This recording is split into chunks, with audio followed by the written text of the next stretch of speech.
I'm Lance Thomas Painter. Welcome to the Shit Show. Today's topic is codependency. What that is, we don't normally talk about it. It's just not a topic that's normally talked about.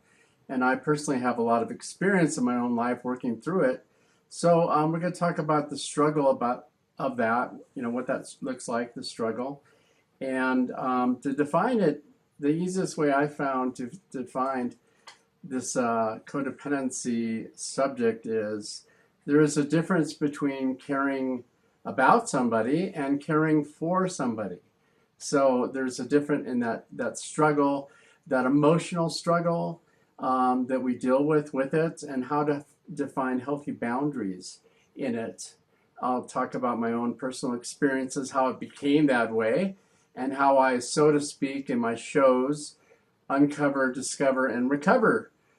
Because life is that way. We go along and we find things and we go, oh, what's that? And so I've had a lot of opportunities, I love that word, to work through some of these issues, specifically on codependency. So,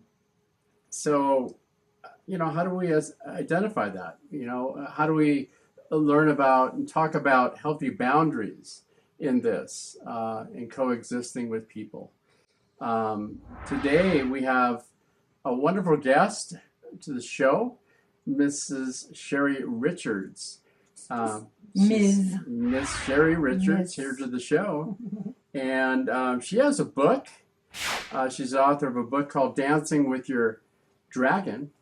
And so it's an honor to have Sherry Richards here to share some things with her own life and her struggles, and how she had to ultimately, what we're going to really get to at the end of the show, is all arrows point to ourselves and loving ourselves, and with anything we deal with. And so, hi, Sherry. Hi, Lance. Thank you for having me today. Yeah, of course. Yeah, it's good to be here on the Shit Show. All right, there you go. Tell us about that. Tell us about your journey. I can and I will. When I was a young person, I was always doing things, somewhat talented, somewhat attractive. Although when I was very young, I was overweight. And probably that was one of the things that created this sense in me of self-worthlessness. Yeah. And, when I was young, like maybe these days, lots of people are overweight and it's a little more common and maybe more acceptable. I was young back in the 50s and 60s, and, maybe one other person in my grade school was like that. And so there's a lot of judgment and a lot of rejection. And yes, there was that issue that was going on. And there's some issues around the parents as well. Whatever it was, as I grew up, I just didn't like myself. Right. And so there was a lot of pressure that I was feeling from the outer world and from my parents and from society to try to be the person that was worthy of love. Yes. Right?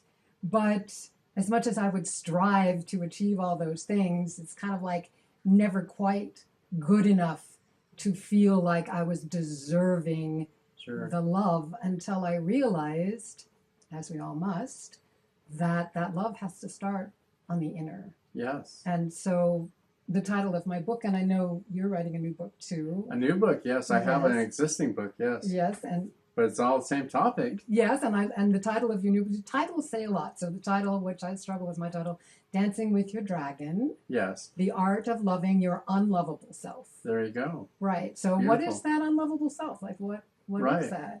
It's the right. rejected parts of the self that we yeah. like push away, and they're abandoned and rejected, and that's one of the keys to codependency, right? Is yes. this idea that there's this abandonment issue, and if if you don't please the other person enough, yes, they may abandon you. Yeah. And then you're lost, and you're especially lost if you have abandoned yourself. Yes, absolutely. Right? So yeah, abandonment is a great word to talk about in this show. There's a couple different kinds of abandonment. There's abandonment as sudden death of somebody that you're abandoned, which deals with a lot of grief process in that. And then there's abandonment from like alcoholic parents, narcissistic parents. I will share more about that. But that the second one I mentioned of abandonment, that one is kind of like an open wound, and it offers a lot of like, what's going on, a lot of headspace, powerlessness, struggle to connect, to feel love from your parents, and ultimately with ourselves. But abandonment is really a key word to talk about in this, where we come from, Yeah. There's a lot of wounding, and the sense of, so for me, the person that I longed and yearned to have loved me was my mother. Right. And we share that. Yes. You also had a mother thing, huh? Oh yeah. Well, I mean, not everybody does to that a was degree, but so true. Yeah. I mean, why not? I mean, it's a natural thing, I think, for us, and then we have this awkwardness that we have to deal with. That's not necessarily the picture book, which a lot of cases, a lot of us have had a lot of shit, some more, some less, I say, but so the ones I think that have the deepest struggle need to be on a shit show and talk about it to help other people process and live through this stuff, and how to find that love within ourselves. Exactly. And what I had to learn, so the story with my mother is kind of an interesting one. So I grew up in Kansas City, traditional Jewish family in the beginning. And my mother later in life, maybe in her 40s, she decided to become a Jungian therapist, and she did that. And when I was about 19 years old, I decided I was going to experiment a little bit with acid. Oh boy. Okay, so I did a little, Okay. Been there, done that, right? Yeah. Okay, right.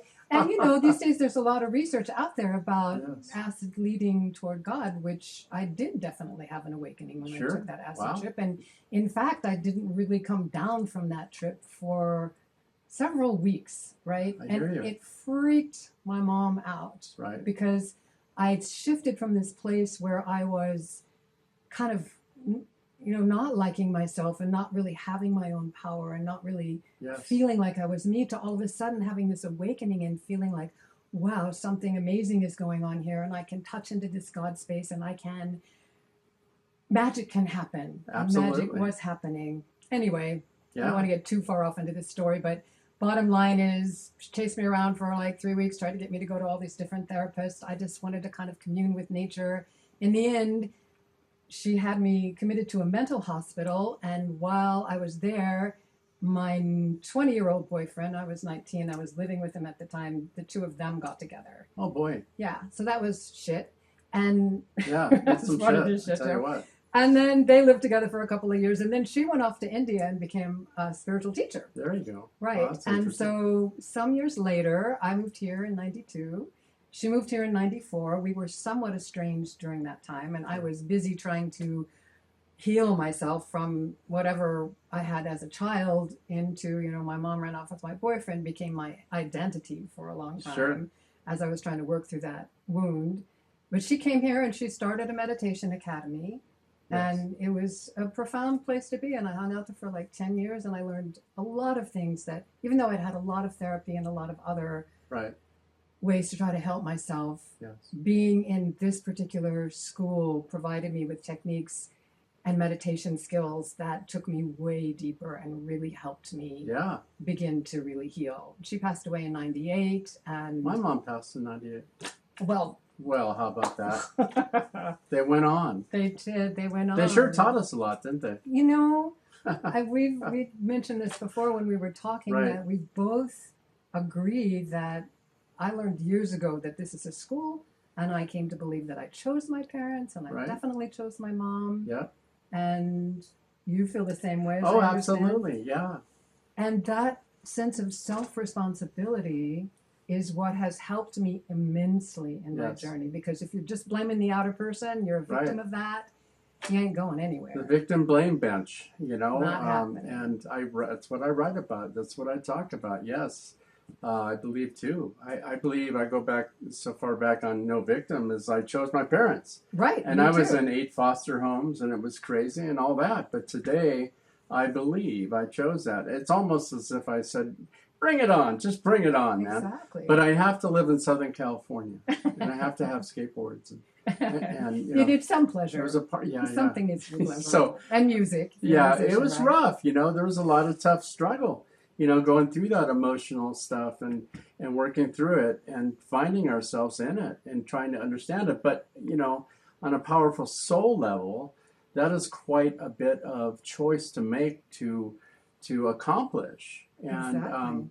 as we get towards the end of this talk, we're going to talk about, that everything's divine, everything's purposeful, Everything is all of it. I mean, exactly. my story is, my mom tried to hang in there. My dad was left when I was about 2 and showed up now and then, whatever. And then she tried to hang in there. I had an older brother, and she fell apart. I mean, severe alcoholism and just emotional, just so a wreck. And a fine line to talk about the word introduction that we've heard, narcissism, and what that is. I actually have a definition out of the Webster Dictionary to define that. Not all alcoholics are narcissistic people, and not all narcissistic people are definitely alcoholics. But they do say in the 12-step recovery program that the basic root of all alcoholics is that they're selfish and self-centered.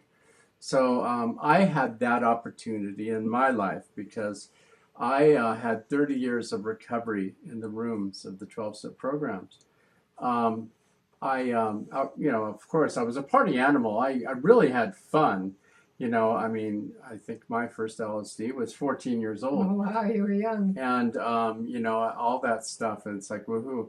I went in these foster homes. And so, I pretty much was seasoned into parents emotionally out of control. And so therefore, I was a trained fixer. I just wanted people to be happy around me, which was a good, loving thought. I will add that the quality of a codependent person experiences that they're very loving and caring.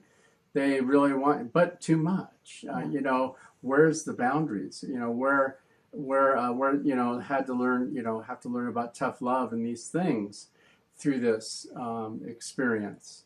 I was in the foster homes, and then my mom married a guy that was financially, he was what you call a functional drunk. He worked at Lockheed and came home and drank massively every night. So at least, there was a house. My mom married this gentleman. And so I had a newfound freedom. So I was able to, he taught me how to drive the Pinto stick shift. And that night I rolled it out the driveway and picked up my friends and went to Hollywood and had a blast. And the most awkward ride was the tow truck with him because it broke down. We had to drive over the hill, Hollywood Hill, back home the next day. But anyway, the party started for me. So that's where it all came from. It's like I needed the release. And it actually saved my sanity. It really did, because I was just consumed with their shit. And who am I? Who am I in this and stuff like that. And so that's where it stemmed from. That's where I was seasoned, I say, in codependency, thinking of others and it being emotionally out of control around me. And then I just hit the road from there. I hit the ground running. And I had a lot of fun partying. I really did. And then, 20 is like the party's over, but I still wanted to find that party. So I definitely had a lot of excessiveness in partying in my life, So, drugs and alcohol. yeah, so just to talk about drugs and alcohol, food is another thing. Any Sure. kind of outer. I've had that. Right. So the idea is that there's something that we're longing for Correct. to fill. We're looking for pleasure. That's one thing. Yeah. Right.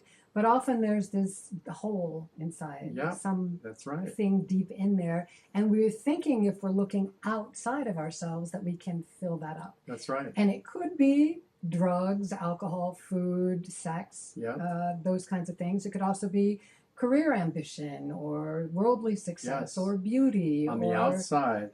To anything fill in. out there to fill in. That's right. And so what I learned and what I learned to do for myself before writing a book and before trying to help other people, Yes. because I'm also an energy healer and do work with others as well, Yes. that in order to satisfy that, I needed to, rather than going this way, what I call the horizontal energy, I needed to go vertical. Yes. So you said earlier, everything is divine. Yes. There literally is a divine energy that comes from above. Yes. And if you learn to open yourself and Yes. receive and I think receiving is a huge thing that people need to Absolutely. learn, is that you can be touched by this energy in a way that fills you and actually fills you. Yes. Because otherwise you do the thing Absolutely. and it feels good for a brief period of time. And then you're right back where you started from, That's right. perhaps even wanting more. I call them Band-Aids. Band-Aids. It's a good thing to call it. Exactly. Absolutely. So this is the key, to learn how to find, and there's a frequency, which I call unconditional love, Yes. that is just there. It's a vibration. It's a space. Yes. It orients toward the heart chakra, but it's everywhere. And once you tune to that, Yes. you can just ride in that love, and you have what you need. Like, it's always right there. I agree. Yeah, love is all that's real. That's what I've found. My mom, what she gave me, like someone once asked, what did your mom give you? And I had to think about it. My mom gave me love because I had such a lack of it. It made me seek what love really means through a lot of disasters and trials and errors and whatnot. Now I just three's a charm, just a newlywed now married with my beautiful Diane. Yes. But it took all that to get here today. For me, it was deep, and I love the phrase: "You gotta dig in to dig out." No, that's Okay, really good. that's like the Band-Aids, right? We have so you keep doing it. The Band-Aids, whatever they are, overeating, sex, whatever's on the outside. But that is what my book writing is about. My first book is The 2 Foot Drop: Our Journey Inside, and now I'm writing the book titled Inside Out: Creating the Beautiful You. So that's what you're talking about. Exactly. Is that God self, that tapping into that stream, I call it too. It's like when you're in that stream of love, and everything's divine and energy. And when you're right in that stream, when you find that, that is a great place to be. So one of the things I want to talk about that's super helpful is feeling. Yeah. So, a lot of times people have feelings, and the feelings feel like shit. Yes. Right? And so they don't want to feel those feelings. Yeah. So therefore you're looking out there again for things to mask. To mask the feelings, or to push them down. Yeah, because you don't want to feel the shit feelings. Right. And so I'm using shit a lot because I'm on the shit show. Wow. Otherwise I might not say it like that. This is it right here. This is the right place. Yeah, right. So what I had to learn, and this is one of the gifts I got from one of the teachers in my mother's school. I'm grateful to him. He passed away just a few weeks ago. But so thank you, Prasad. Is he taught me how to feel, because what I was doing is I was noticing in my mind, because I'm a Gemini, as are you, sure. Right? So we're kind of on the thinking plane, that, I think I'm having a feeling. The funny thing about Gemini, is when I was younger, whatever, I'd introduce myself, maybe getting to know someone, make you friends with a girl, and I'd say Gemini, and look at the face, go, oh. But there's two sides to a Gemini. And I worked through all that bad side in my 20s. Good for you. Into my 30s. Yeah, but we know it pretty well, being Gemini. Yes, and that's the sign. I mean, I play with astrology. I guess I could call myself an astrologer. So there's way more to a chart than that. But the point being is that I had to learn that there was a feeling in there that I had to actually dive in. So you talked about diving in deep, or digging in deep. And I had to actually feel that feeling. There you go. Which was very different than thinking about a feeling. It's right. a totally different experience. The 2 Foot Drop. Right. Yeah. And so once you're willing to feel the feeling, it actually moves. Right. So one of the things that I discovered, and what I try to also share and teach people, is we become adverse to a sensation inside that is connected with an experience, a trauma, let's say. Yes. And the trauma has a certain vibratory frequency. Yes. And so that frequency, when we notice it, we sense that's terrible. I never want to experience that again. What a horrible thing. I don't want that. Was shit. And so we go away from it. Where actually, if you're willing to go into the thing and just be there, you call in this frequency of love while you're there, and you just notice, okay, it's wiggling like this, or it's going like that, or whatever the thing is doing, and you breathe, and you allow, and you just hang out with it, eventually it will start to harmonize itself and become part of the love frequency Beautiful. that you're already learning to attune to. Yeah. And then you've moved on for it. There's lots of techniques. I'm also a hypnotherapist. There's many things you can do to help people Yes. work through their trauma. Yes. But on your own, if you're willing to just be with that thing, and I Right. find it really helpful to look at it as like a little child inside. Right. So, because really that's what it is. That's what it is. And you know, maybe the little child acted up and did things that the adult or the superego, Right. or whatever you want to call it, might judge as being, quote, bad, and is trying to punish that. But no, this is a child. Right. Like, I am the mother of a 17-month-old dog. She does all kinds of stuff, but I love her, and I don't punish her Sure. as such. No, I try to help her understand that maybe that's not the best thing to be doing right now. You know, it's better to try it like this. You want to do the same thing with your inner child, like Absolutely. let them know they're okay first and foremost, Right. and then just be with them. Yeah. That's beautiful. Yeah, I had to learn how to be an advocate for my inner child as an adult. I mean, boundaries, you know, and things. And I didn't have a clue to it. And I just, you know, to be able to feel is what is real. I love that. And our emotions, I love it. I shared in the last show that it's a weird word. It's emotion. Yep. Motion. So it stands for energy and motion. Needs to move. You got to And feel those feelings. It's all right there inside of us, you Mhm. know, if we can learn how to do this. And it's the greatest love story ever is ourselves with ourselves, Mhm. learning how to love ourselves. And that's where the end all and all arrows, it all points right there at the end of the day, at the end of the hour, I say. I used to say at the end of the day, but now it's at the end of the hour, you know, that love is all that's real, you know, and that vibration right there to me is God. Mm. God is love. God is Mhm. light. God is real. Very spiritual aspect with me, with us, and talking. And that is beautiful stuff to talk about. That train wreck that we came from, and trying to figure this stuff out. And thank God you did. Yeah. I mean, Congratulations. thank you. Well, it takes effort. I'm not saying that this is easy, guys. Like, if you happen to be watching this and you're struggling, you have to really want to. And I was suffering. Right. And I did not like the suffering. Correct. And I did not want to continue to suffer. So I was willing to explore all the various and sundry solutions out there that people were offering to learn the things that they were saying and try it on myself. Yes. It's an experiment, and you have to do the work. Yes. Absolutely. But if you do the work, there's a payoff, right? I don't suffer much anymore. Do you suffer? No. I you know, there's things that come up, life in session shit and happens. stuff like that, Shit happens. and stuff. It's like I've worked on it enough. I go down within and like love it. You know, and communication is really important, and to be able to express ourselves. You know, that was a lot of my struggle. I was trapped inside, you know, so much, and just, you know, trying to figure it out and to express. And that is a part of learning how to speak our truth, you know. That's important, you know. And I mentioned narcissism. I was going to read the definition just because people hear the word gets thrown around, okay? But let me just read the definition of narcissism. Please do. Okay.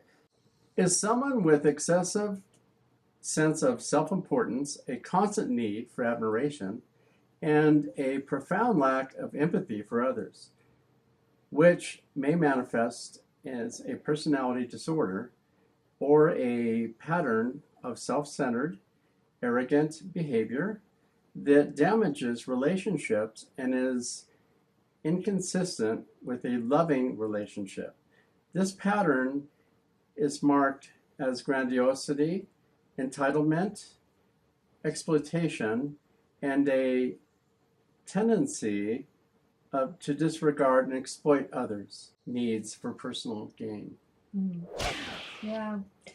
So I just want to comment on narcissism in general, the word, right? Yeah. Because it seems to be a thing in modern society that we're labeling people narcissists and we're Correct. pointing the finger out there, and my partner's a narcissist, and therefore it kind of makes you the victim in a way, right? Sure. Because if they're the bad guy, then you're the victim. Sure.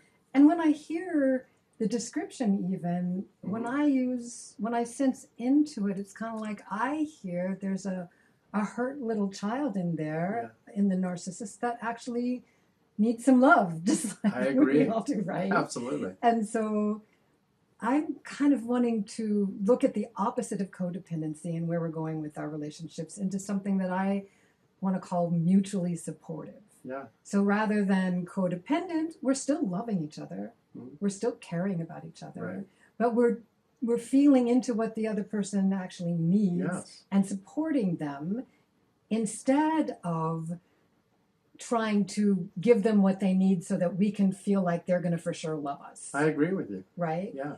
And so this brings me to something that I brought some papers. I just want to acknowledge what you're talking about is a healthy, mutual, loving relationship. Yes, exactly. Yes. And how that looks like in recovering from these things. And right, and that's where we're headed. Good choices too. And I've been Yes. married for 22 years. You're just on your beginning of this marriage, but Yeah. you learn how to be with each other. That's and it's a what process. a lot of the research was in trying before. Yes. Right, exactly. And I had, some previous relationships too, Yeah, obviously. sure. And it's not that shit doesn't happen. Shit happens. Oh, yeah. It's not that fights don't happen. Fights happen. Right. But what it is that we get over it quickly. We're Yeah. not holding it. We're not punishing each other for days. We're not, Right. doing the kind of stuff that's really detrimental. We work through it. If one or the other needs to, own up that Right. we were off, we do that. Ownership. Yeah. Yeah, these are key elements. Yeah. And then we move on. I did want to add that what I say is that freedom for all of this is the ability to communicate. I mean, without that, there's nothing much we could do. And that takes two. It takes two. So, have you ever heard of the Cartman Triangle? No, I haven't. Okay. This is the best thing ever. So this is one of the things I learned about at my mom's school. There's a little picture. And so basically, here I brought one for you, actually. Great.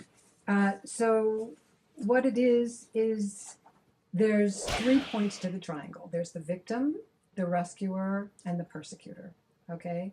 And the idea is when you're on the triangle, which is the root of all drama, so it's actually called the drama triangle. Yeah. You'll see it in any movie, anything, any drama that's happening in your life, you'll see this triangle. And you end up running around the points of the triangle. So the victim becomes the persecutor, then becomes the rescuer, then becomes the victim again, Yep. then becomes the persecutor again. So I'll give you an example. Let's put my acting skills to work here. Let's see a little bit. So maybe I start out as the victim. I'm the female in a relationship, and I'm just saying, oh, that was really mean what you said to me. It was really mean. I can't believe you said that to me. I feel so terrible. So then the guy might come and go, oh, honey, let me help you feel better. Get away from me, you asshole. Now I'm the persecutor, right? First Sure. I was the victim. Now I've become the persecutor. Then he was the rescuer. Right. So he's trying to make that feeling that is making him feel bad go away, right? And so he comes over and rescues her. Then she becomes the persecutor. Then now he might go, well, fuck you, And so now he's pulling away. Sure. And then she goes, you're mean again. So, it's like, you recognize this kind of pattern? Oh, totally. I call it the codependent dance. Okay, there it is. So where do you start and where do I begin? And where do you start and what do I, yeah, and then it just crazy. goes round and round and round. Yeah. And so one of the things that I learned, and is definitely true, the way off of the triangle is that you have to rescue your own inner child who's hurt. Yes. So if you're, even if my husband was an asshole for a minute or whatever, Sure. it's kind of like, okay, so what? I can still be there with myself and be okay and allow that there was some asshole energy that came at me for a few minutes, and so what? Yes. He's not a permanent asshole. He was a momentary asshole. This is beautiful. You're going on this display and stuff like that. And this is talking about from being somebody that was severely lost and confused and learning how to deal with this. Yes. And these abandonment issues, if not processed, make a lot of play in this. I want to add the word acknowledgement as to what abandonment and acknowledgement is and what these people we end up seeking until we seek it with our own selves. Mm-hmm. That we have that self-love, that we're not looking for it somewhere else. And that dance gets more healthier and healthier the more we realize we're not, seeking acknowledgement.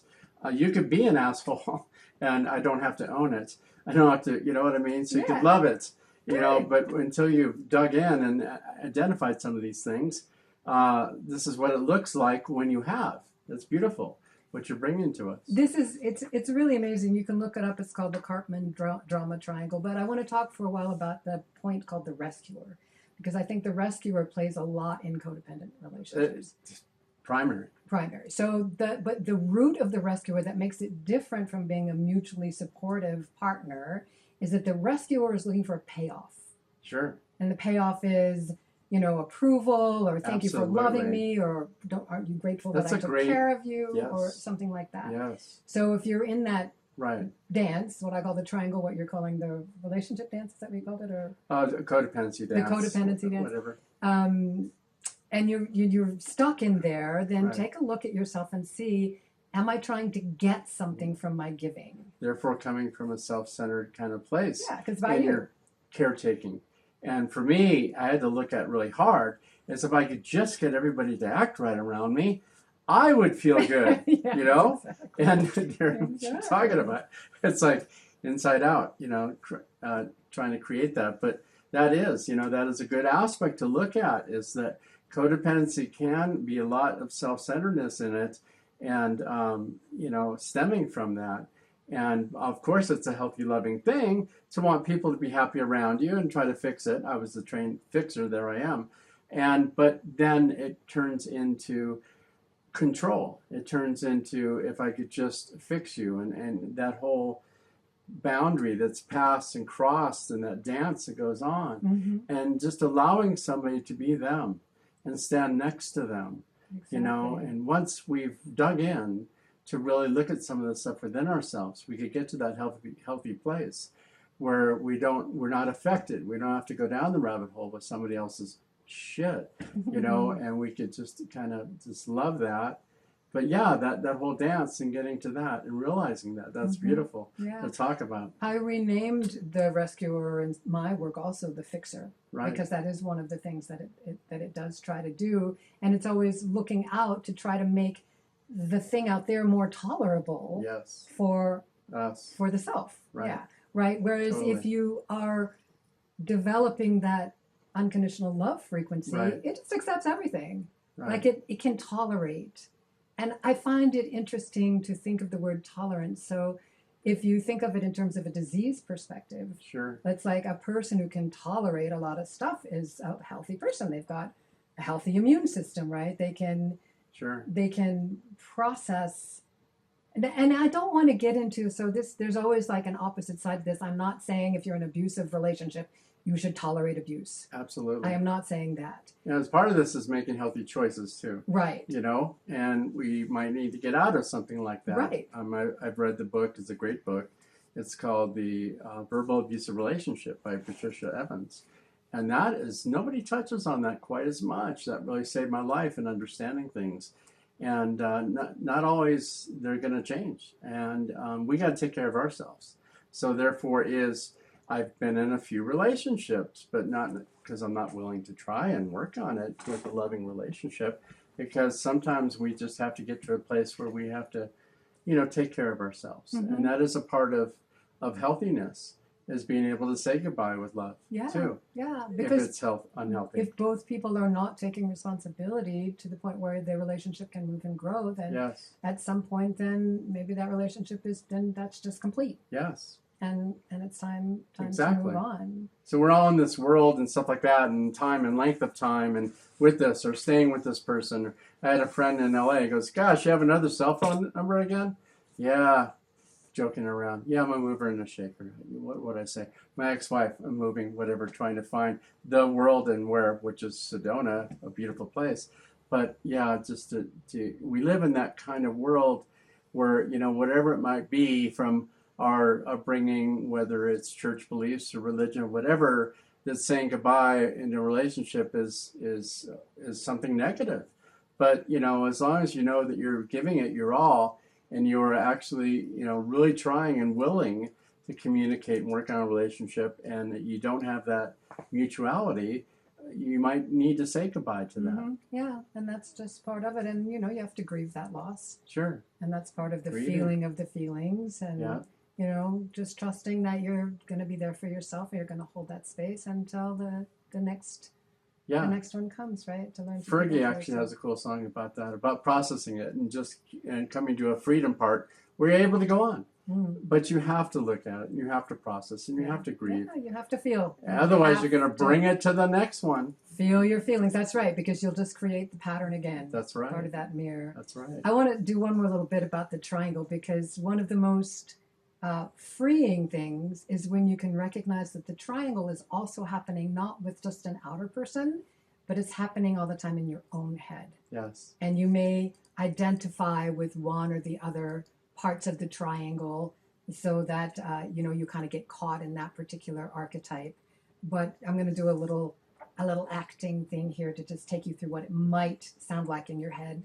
This is a little oriented toward women, females, but you'll get the message. So the victim might say, Marcy just really doesn't love me. I'm supposed to be her best friend, and she's always going out to lunch with Joan. Instead, this is all happening in my head. And she didn't even tell me that they were going to lunch. I just saw them out there. Oh, Marcy, she's such a liar. She's such a liar. She's a bitch. I hate her. I never want to see her again. But her birthday's coming up, and I bought her that sweater. It's her favorite color, and I know she'll love that sweater. Well, why do I want to give that sweater to Marcy? Why should I waste that on her? She doesn't deserve it. She doesn't care about me. She never buys me anything for my birthday. I mean, nothing I would like. She just buys things that she would like. It's not worth it. It's just not worth it. You deserve better. Well, that's it. I'm never going to call her again. What if she doesn't care? She probably won't even notice that I don't call her. And then you can just go around and around on that. That is beautiful. For hours or days or whatever, and you're just wasting your energy. That is one of the examples of what we deal with emotionally with it, and it's called headspace. Endless headspace of a codependent person. Oh my gosh, it goes on and on and on and on, and it can. And that's a great example that you went through that. So the key, the answer, the solution is the little part inside of you that's hurt. Right. That needs Marcy to be at lunch with you, not with Joan. Right. And can't find the space that Marcy can have lunch with Joan and you, the next day or whenever. Right. That little part is the one that needs attention. Yes. And your job, in order to heal that part, is to go inside and find her, and she's hurting, or him, whatever the male version of this is, right. And love that part until she recognizes it's okay. She can let go. There's freedom, there's energy, there's love for everyone. You can tell Marcy, hey, this is what I want for my birthday, or, whatever specific solution to the problem is to move that energy on, so you're not being drained by that part that's hurt. Great tools. Another tool I came up and found in this headspace is that I actually found the mantra, like when I'm really in that headspace and them and all that, what you went through and stuff like that, where I just go, get out of their head and get back in mine. Get out of their head and get back in mine. Get over and over as a mantra. And all of a sudden, I'm caring about them, but not caring for them. This is a mantra I found years ago, and it's really helpful tool to just snap out of it. I'm too much in their headspace. What are they thinking? And all that kind of stuff. Get out of their head, get back in mine. Get out of their head, get back in mine. It reminds me of something else I want to share, which is what I call leaking energy. Yeah. So if you're in their head and not in yours, right, your energy body is literally leaking into them. Absolutely. And so you're actually literally giving them your power. Absolutely. Right? Absolutely. And so if you just take it back, get out of their headspace and back into yours, you're pulling your energy back. And then, often people are leaking to them if they're, maybe you're in a dispute with your partner, or you've broken up or something, you can't get them off your mind or something like that because Right. they've left you and now Right. you're worthless, and all the Right. things that people think. If you Loving me, get back into me. bring your energy back, because you're feeding them with it by your thoughts, right? Yes. And so, which leads to meditation, which Absolutely. I think is a really important. Which is tool. what I call the 2-foot drop. I Mm. mean, breath, we call it breath. We can breath work, no thoughts whatsoever, just dropping down. And it's amazing, the amazing powerfulness that's right here. God is inside of us. And we will find that beautiful, loving direction if we could just slow our minds down enough and just go within. Go within. And I just wanted to say that, all relationships, you're worth it. You're worth it, obviously. You're worth it. You're worth it. And you're worth it. A loving relationship with ourselves. Take the time and go within. And we have to dig in, go through the ugly stuff. It's a part of it. But it goes away and it gets better. So here's two of us, now shitologists. We're shitologists, yes. On the show, sharing solutions to these problems that we deal with, everyday problems we deal with. I want to say a couple quotes real quick. Socrates had the quote, "Is the most hated person in the world is the honest one." Oh. So speaking our truth and being honest. At first, our voice shakes. But with time, we will create a new pleasurable association to speaking our truth, as opposed to a painful association, which everything's either pain or pleasure. It moves us to doing it or not, or whatever. So we have to recreate our association to speaking our truth, to being it pleasurable in the long run.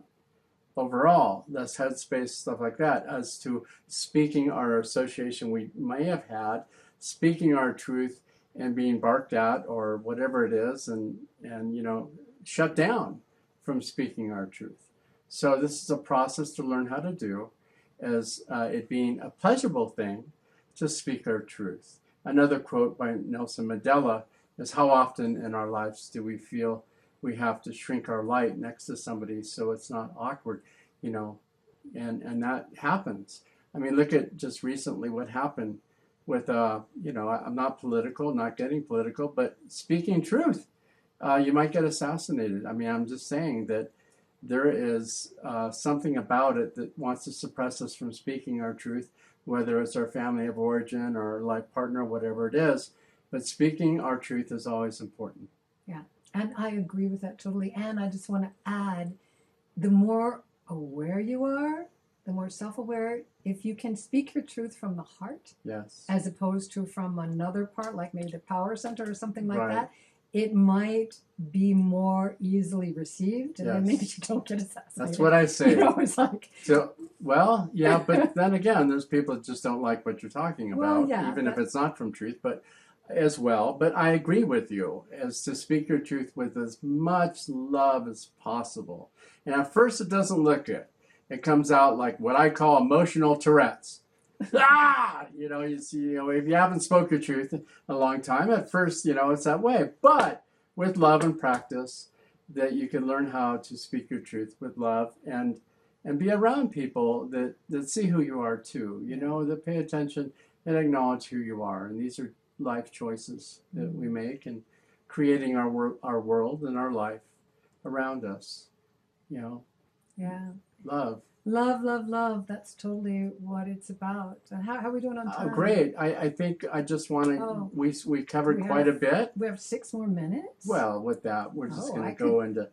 I have something I could share. Oh, okay. Can I? Or do you have more? Well, yeah, I do. Okay, you got it. But you your can show. share. No, it's our show. You're my guest your show. on the show. Is there something specifically you'd I like just to want to share? talk about meditation a little more. Oh, okay. Yeah, just because it's just such an important tool to clear the headspace. And I just wanted to give people a little bit of an idea of meditation, because I studied it for such a long time and practiced it for such a long time. And just some keys, like you can't really quiet your mind. You can't force it to be quiet, but you can learn to perceive what awareness is. So awareness is kind of this field around you that's perceptive. And then the thoughts. So if you know so in other words, if you got hungry and you noticed that you were hungry, there would be a part of you that was noticing that you were hungry. And the I'm hungry is a feeling that also maybe translates to a thought, right? Mm-hmm. So there's a part that perceives that thought. That perceptive part is the one that's the closest to the divine, and that is the closest to the state of meditation. Mm-hmm. So if you can learn to develop the ability to distinguish between the thoughts Mm-hmm. and that space, and then when you go into meditation, if you can just watch the thoughts, so like they're, like they're clouds, there's a thought train. So there's the idea, there's the clouds, and your awareness is the blue sky between. And then you just keep coming back to the blue sky. You don't jump on the cloud, or you don't jump on the train. So a thought train is, for example, I'm meditating. Right. Go back to I'm hungry. Sure. Oh, I'm hungry. Right. Wow. Oh gosh, I'm out of salad. I need to go to the store. Right. God, I hate that Clear the cashier at mind. the store. That cashier at the store is so mean. It's amazing how many thoughts go through our head. Okay, wow, what happened to Susie? She used to be the cashier. And then, now you're on a train, right? Right. You're on the thought train. Right. So you just have to become aware of the thought train and then teach yourself to come back to the blue sky. Okay. No, adding to that, yeah, as I had mentioned, is breath is a good way to just focus on breath, and just the breath and breathing in, and there's a physical exercise of that. And I call this thing the shit cavity, man. It just goes on and on. Yes. That's why we have a shit show. But yeah, that's good stuff. I appreciate it. I just really want to take the time to really thank you for coming on the show today. Oh, it was my pleasure. Sherry, you I have had so fun. much cool I had fun with your shit. shit to share, I tell you what. And there it is. We talked about it, inside out, creating the beautiful mirror. Once we get through the shit of all the outside, and trying to search it out there, it's all out there, but it's right inside of us. Right inside Where are of we us. going to hide it? They said, hide it inside of them. They'll never look. We'll keep them so distracted, they just never look inside. Ain't it the truth? And it's right inside of us. And I'm really grateful and honored that you came to the show today. I loved it. Thanks so much.